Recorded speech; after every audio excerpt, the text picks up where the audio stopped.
नमस्कार प्रणाम दोस्तों, मैं आपकी किरण।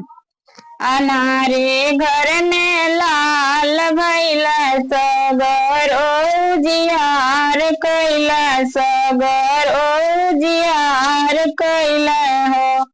अरे मोरे सासू जी के पड़ल विषमादत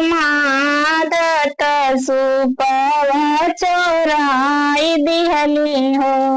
अरे मोर सासू जी के पड़ल विषमादत सुपवा चोराई दिहली हो। भल कैलू ए सासू भल कैलू सुपवा चोराई दिहलू हो।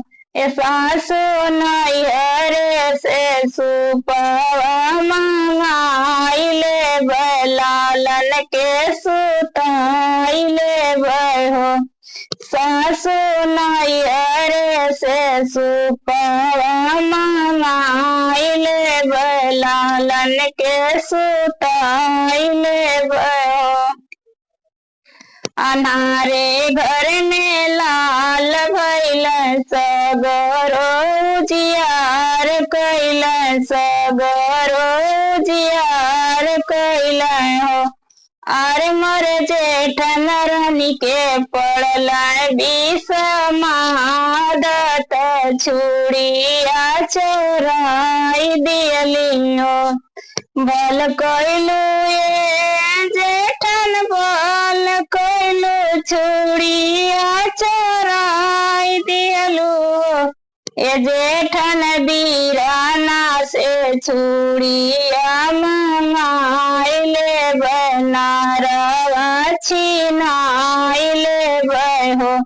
जेठन बीराना से छुड़िया मंगाइले बनारवा छिनाइले हो। अनारे घर में लाल भैला सगरो जियार कैला सगरो जियार कैला हो। अरे मोरे ननदा रानी के पड़ल विषमादत पोताना चोराई दियली हो।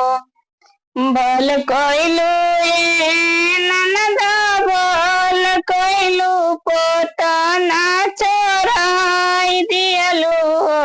ए ननदा बीराना से पोताना मंगाइले बसौरी लिपाइले बसौरी लिपाइले हो।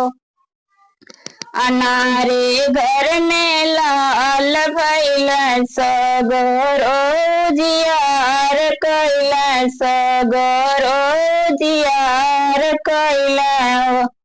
अरे मोरे ननदा रानी के पड़ल विषमादत पोताना चोराई दियली हो। भल कैलू ए ननदा भल कैलू पोताना चोराई दिहलू हो।